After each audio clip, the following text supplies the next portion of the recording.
Hello, I'm Marcus Railton, and this is the ScotsCare podcast. ScotsCare is the only charity dedicated to helping disadvantaged Scots in London through a range of support, including mental health therapy, financial grants, advocacy, sheltered housing for older Scots, job coaching, social events, befriending, and support for children and families. The charity's been running for 400 years to help break the cycle of poverty experienced by some Scots. In this series of the ScotsCare podcast, I'll be chatting to celebrities and supporters of the charity that have also forged a life in the capital away from home, and about the ups and downs that can bring. With me today is crime novelist, endurance athlete and channel swimmer, Lexie Elliott. Lexie's latest book is rather scarily called How to Kill Your Best Friend. So, I think today I'll just be sticking to nice questions. ScotsCare, supporting Scots away from home in London. Hi Lexie. Hello, how are you? I'm good. Have you been training this morning? Because I said in the introduction to the podcast that you were a pretty high-end athlete. So have you been up and at it this morning? I have. My youngest son and I went for a 2-hour bike ride, actually. Wow. Are you an early riser naturally, or does it still hurt?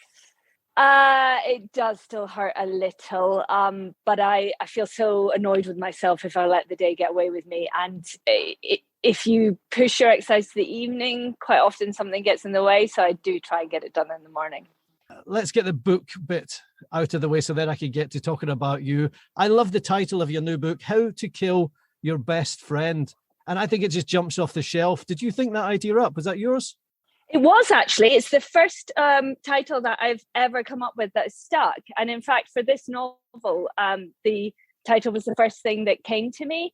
And I immediately thought, oh, that's interesting. You know, why would you even want to kill your best friend? What must be in the history, the shared past of these friends that would even be something you'd consider? But normally I write a book under some kind of, working project title, knowing full well that won't stick. Yeah, I was thinking about that. I wonder how many people do that. You come up with a great title and then almost try to, reverse ferret into it and create a plot all around the title. Yeah, I don't know how often it happens. It certainly never happened for me before.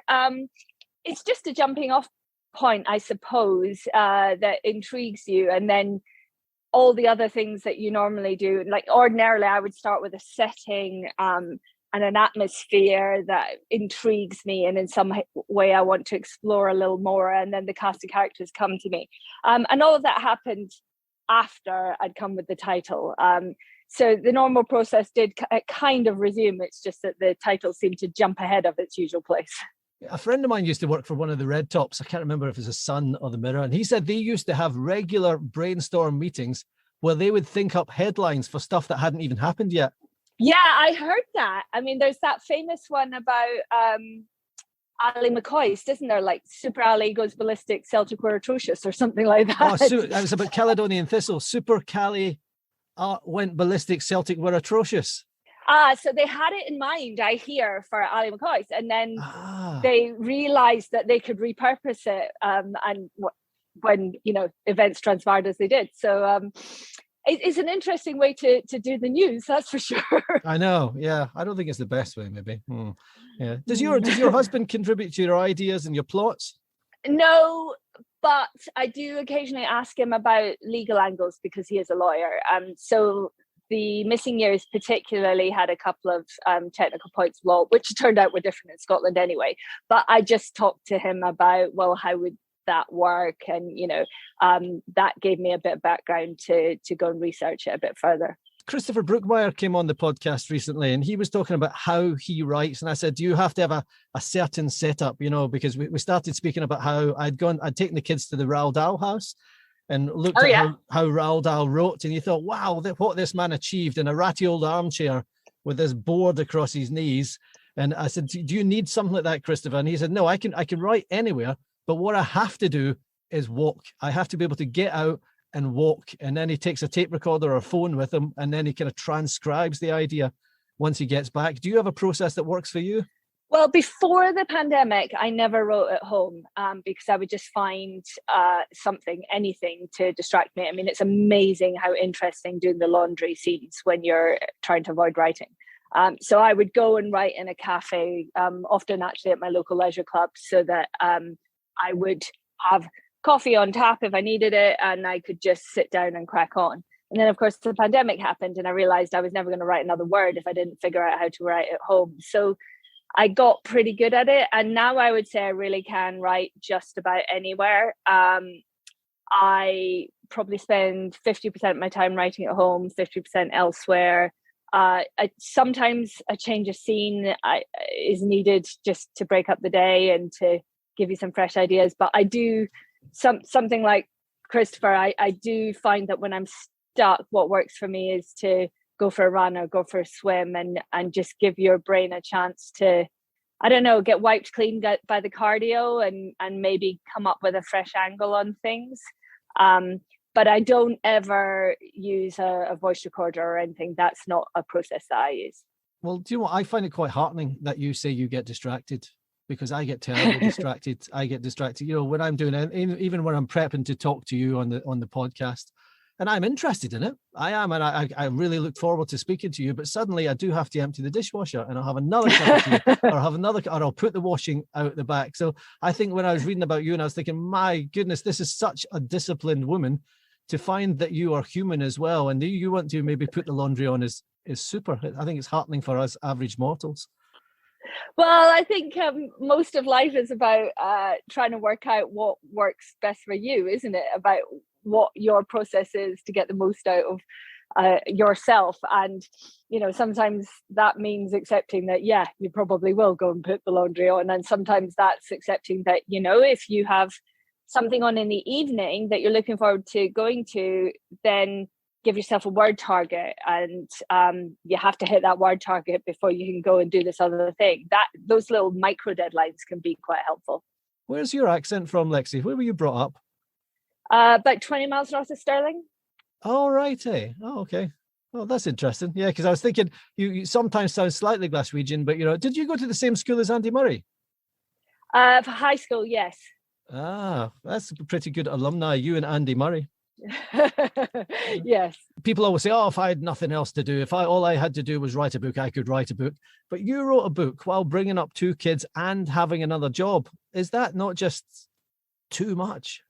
Well, I always wanted to be a writer. And the thing with being a writer is you do actually have to write. You have to have a project to go out and hawk if you actually want it to be published. So I was writing alongside, but initially I was just writing short stories and so forth. And what actually happened was I got, I lost my job in the global financial crisis. I was working in investment banking, and I was one of the many who found themselves without a job in 2008, 2009. And at that point, whilst I was looking for something new and had very young children, I thought, maybe this is the time to kind of throw myself into a project of a novel. And I'd had some recent success at short story competitions at that point. And I think that gave me the confidence to think, yeah, let's give this a crack. But then I did get another job, and I was working 3 days a week in the city in asset management, which I did right up until recently. And in fact, How to Kill Your Best Friend was written all through that time when I was holding down that job also. And I at the time said that actually it was a really good balance. I mean, at times it was completely nuts, and I had to take holiday from work to meet a writing deadline, for example. But I was just about sort of juggling it, and writing is very solitary. So I did enjoy the social aspect of going into a workplace, but that became very different in the pandemic. There wasn't the same social aspect of doing the work 3 days a week from your own house and then writing from your own house. I started to think that actually it would be quite nice to be full-time on the writing, and that's where I am now. But I'm not ruling out doing a little bit more work in the financial industry, because I do enjoy that. I have a brain that kind of works that way as well. So maybe I'll be mixing the two in the future. Who knows? are you able to compartmentalize your time? Something I don't do very well. An example of this is like we're driving along the other day, and Rafe, my 9-year-old, he's got a very idiosyncratic brain, and he was asking me why he keeps seeing certain adverts on the internet. So basically he's asking me to explain the Google algorithm to him. And I'm trying to explain this to a 9-year-old as I'm driving, and Indy, my 4-year-old's in the back going, what's an algorithm? What's Google? And so it's just bloody chaos, right? As you're trying to drive. And at the same time as all this is going on, I still have my work thundering through my head like a steam train a lot of the time. I find it very difficult to say, now I'm with the kids. Now I'm just working. Can you find that compartmentalization? I think it's tricky at times, particularly if I'm really heavily into the writing process. It's much easier if I'm just in an editing phase. But if I'm heavily in the writing process, I need to pull myself out and actually really properly engage and be conscious of trying to do that. Because it's not that fair to the kids that they come home and they have a mum who's like, with 6 other characters that don't exist in her brain. So yeah, I do notice that too, that it can be quite tricky. And sometimes if I know I'm going from writing to, I don't know, spending time with the kids, I give myself like a coffee break or something just to try and clear my head before I re-engage with them. ScotsCare, for Scots in London in need of support, financial, practical or emotional help. You said right from childhood, and I've read this about you, you said that you wanted to write, but your career path kind of took you in a different direction, because you did physics at uni and then you worked in banking, which are very I might have this wrong. You may be able to kind of amalgamate it all in your head, but they seem to be very fact-based, almost scientific things. And then to write a book seems right at the other, it's kind of the polar opposite of that, a very arty thing to do. How did you just have an arty side and a factual side? I tend to think that people are one or the other. I had and have a complete love of words and literature and reading, and I've always had that side of me. And as you say, I always wanted to write. As soon as I knew the books didn't magically disappear, that somebody had actually written them, as soon as I was old enough to understand that, then that was what I wanted to do. But I also understood, growing up, I was in no way in a childhood with difficulty, but also wasn't a childhood where you thought, oh, I can go and do whatever I want, and there wasn't a trust fund to pick me up, right? I needed to get a job that would pay the bills. And I think when it came to going to university, I was dithering between English and physics, and my feeling was that you could follow an interest in literature in your own time, but you couldn't do the same with the physics, and the physics was more likely to lead to a good job. And I suppose I think there are lots of things about having done a physics degree and a PhD in physics, in fact, that ended up lending themselves to some disciplines that are very good as a writer. For example, when you do a PhD, there's nobody who has the answers and nobody's going to finish it for you. It's very different to doing a degree. If you get stuck when you're revising for your degree, you go find a tutor or a lecturer who can help you answer this particular type of question, and you learn how to do it. And it doesn't work that way for your doctorate. It's kind of all on you. And books are all on you and all from your own head, and nobody's going to make you finish it except yourself. So that discipline's really good.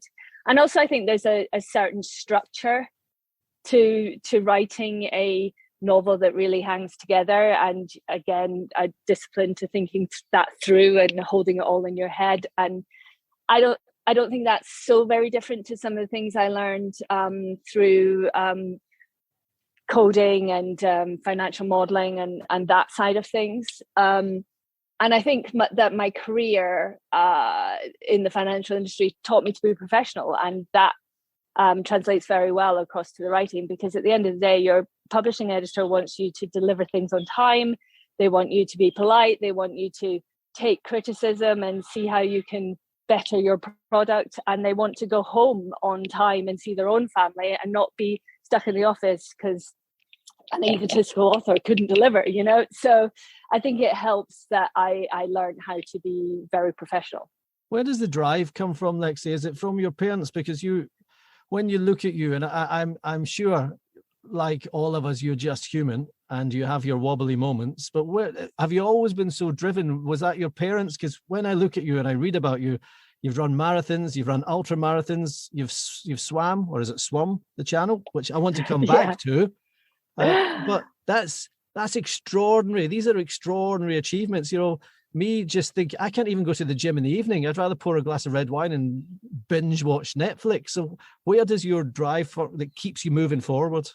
I'm not sure whether it came from my parents. They certainly gave me every opportunity for anything I was interested in. But I tend to think those kind of drives just are in you, or they're not. You want to do this stuff or you don't, I guess. And whether it's an element of proving yourself, maybe. I certainly felt after swimming the channel that I had proved myself in swimming, and that if I never swum and never another stroke, that actually, I had really proved that I was a good swimmer. But I think it's just looking for things that are fresh and different. And even now my husband and I are always looking for something fun to do. I think we're going to try some of these swim run, where you swim a little section, then you run, and then you're back in the water, and then you're running again, and you do it as a team. And that's something new for us, and I think we're always looking for something that seems like it'll be fun and a new experience.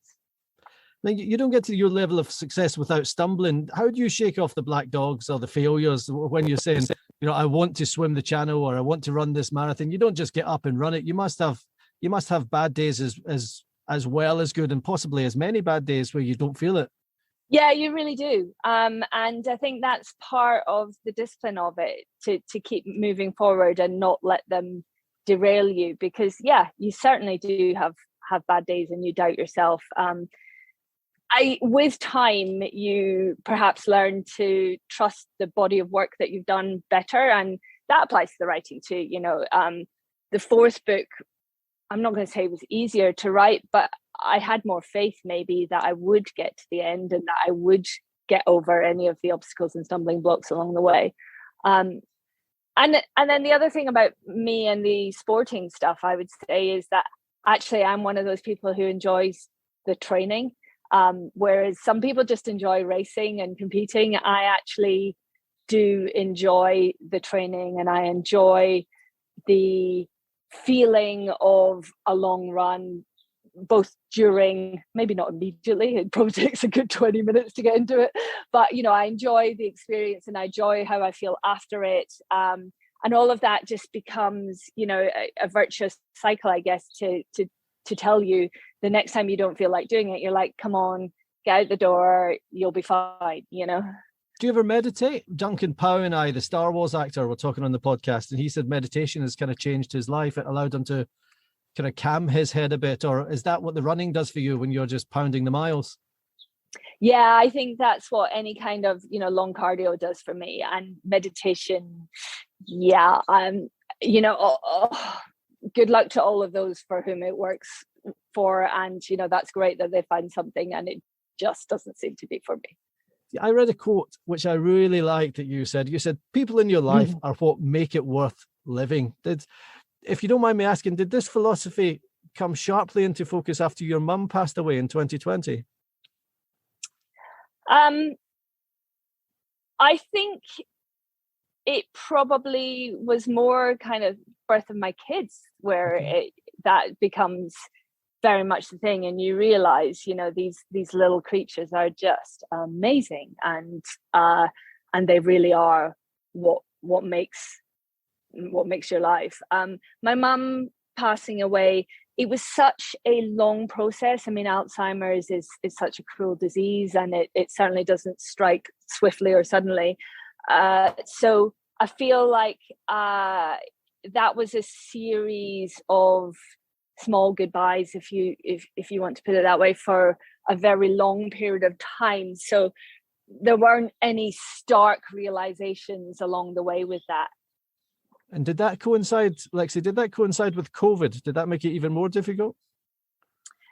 Yeah, so she did pass away during COVID. I guess it was August 2020. It made it a small funeral because there was limits on how many people could be there. I think in Scotland it was 20 at the time.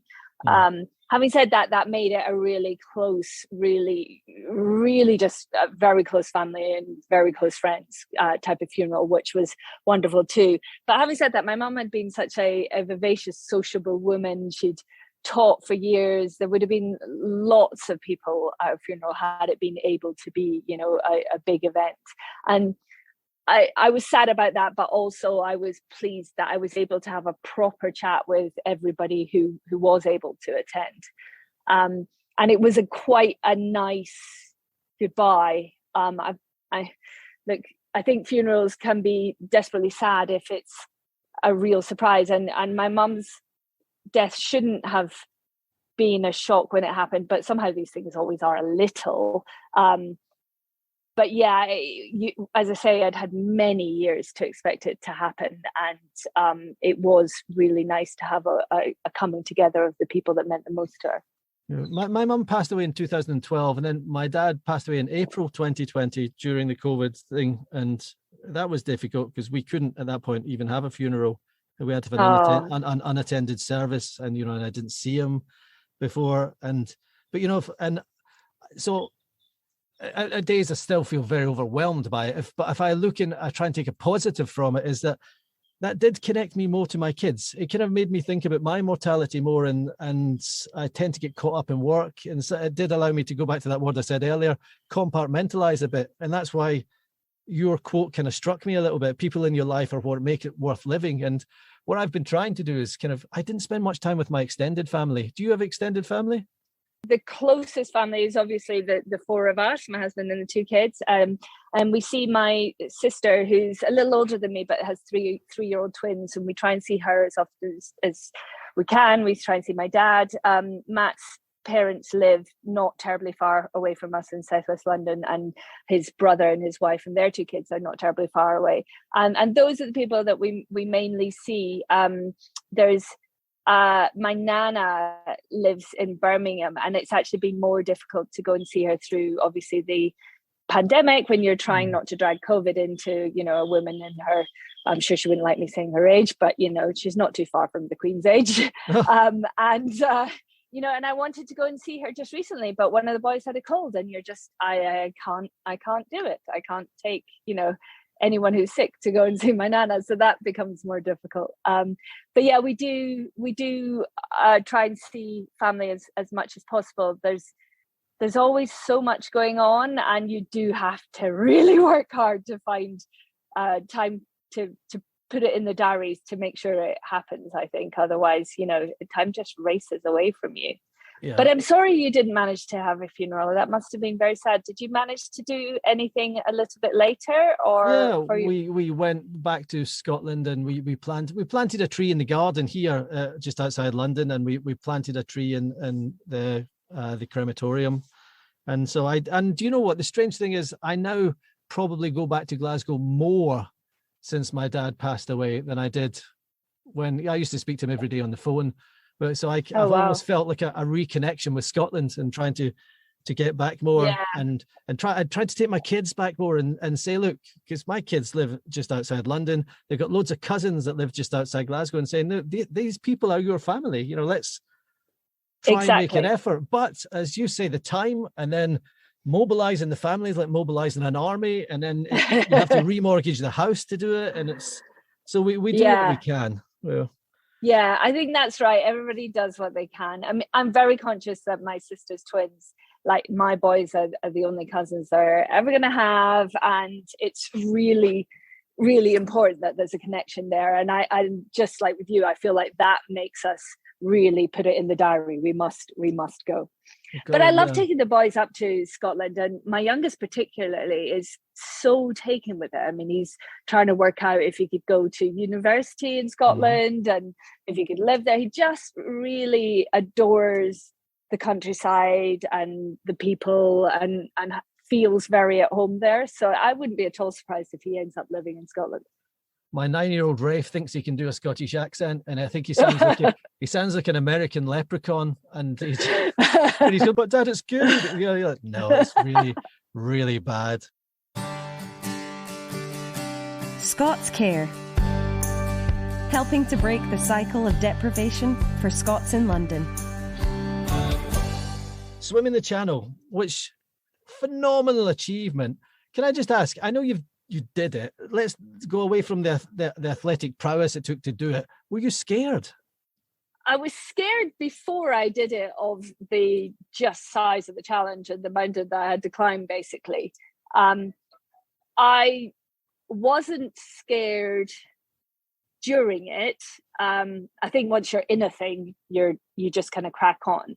There was a slightly disconcerting period when so I swam through some water and it just didn't feel right, and it felt like it was tugging me down. I'd looked ahead before and I'd seen it was like a little bit glassy, but I just felt like I was being tugged down, and I stuck my head up and asked the people on the boat, what's going on, and they said, it's okay, just swim through it. And they told me later, obviously, once I was done with the swim, that what happened was a tanker had done essentially like a skidding sharp turn there, and it sets up a sort of mini vortex, a mini whirlpool. And it was never going to be strong enough to drag me down or anything, but that was what I was feeling, that little tug there. So that was kind of interesting. And I do remember thinking, this just doesn't feel right. But I don't know that I was scared, because the boat was right there to fish me out if I really was in some life-threatening danger. But I do remember being thoroughly daunted and really worried beforehand that I just wasn't going to make it across. Not only is it's like nearly 22 miles that you swam, and it's one of the busiest shipping lanes in the world. Why do you set off at 2 a.m.? Is that just to add an extra fear factor? So it's very much dependent on the tides, and so the boat pilot will look at your speed, and you don't actually swim a straight kind of 22 miles. You swim really far east, and then the tide turns and brings you back really far west, and you hope it delivers you bang on Cap Greenet. And that's the expertise of the boat pilot, because they're setting the course and you're just kind of swimming alongside the boat. So yeah, that was it. It was very much dependent on the tides on the particular day that I was swimming. That meant that 2 a.m. was the right start, which was fine. It was quite choppy to begin with, and obviously dark, but kind of cool. I had a light stick in my goggles and a light stick pinned to the bottom of my swimsuit, so that they had two reference points. They could see if I started swimming off to completely the wrong direction, somewhere towards Norway or something. Can you imagine that? Now that would have been an achievement. First woman to swim to Norway. Especially if you were planning to get to France. Yes. So and it was quite surreal. I mean, that experience of swimming and you seeing lights on tankers or the odd ferry or something like that, thinking there's probably no one else in the water. I think there might have been a relay boat in the water at some point during the night. But thinking, how many people in the world are ever going to have this experience? This is really cool. Would you do it again? Or would you plan would you swim another large body of water? For doing the channel again, people often ask me that. And my answer is that normally when you do an athletic endeavour again, it's because you want to do it better, which usually means faster. And with the channel, you could be in much better shape and still do it slower because it's so conditions dependent. I suppose if one of my kids wanted to do it and wanted me to do it too, I might say yes, but they're at the stage where they swim faster than me anyway, so I don't think there would be much point. Would I swim something else big? Yeah, maybe, but also there's other challenges that I might decide to do instead. So I don't know, haven't got an answer on that one. Okay, we can come back to that one day. Now you're writing your fourth novel, Bright and Deadly Things. I like that. That's another great title. Yeah. That was me too. Oh, was it? Yeah. Is this the first one you have written without having to look after the kids and go to work? Is this the first one where you're sitting down as a full-time novelist? Yeah, I think maybe the first few chapters happened before that, but then the bulk of it has been, full-time novelist. And it was a tough novel to write, to be honest. It took me a while to sort of find my way into it, but it's finished. I'm doing kind of the tail end of the copy editing, and there'll be proofing, but it's pretty much done and dusted, actually. If all goes to plan, when will that be on the bookshelves? Early next year. I'm afraid I don't have a particular date, but I think probably towards the end of the first quarter of next year. Oh, great. Well, would you come back and speak to us when it's out? More than happy to speak to you anytime. Oh, good. I'm glad you didn't say no. Would have been a little awkward, wouldn't it? No, these awkward questions. No, thanks. Yeah, but no. Lexie Elliott, thank you very much for being part of the ScotsCare podcast. It's been a pleasure. Thank you so much. ScotsCare, the charity helping to break the cycle of poverty some Scots find in London.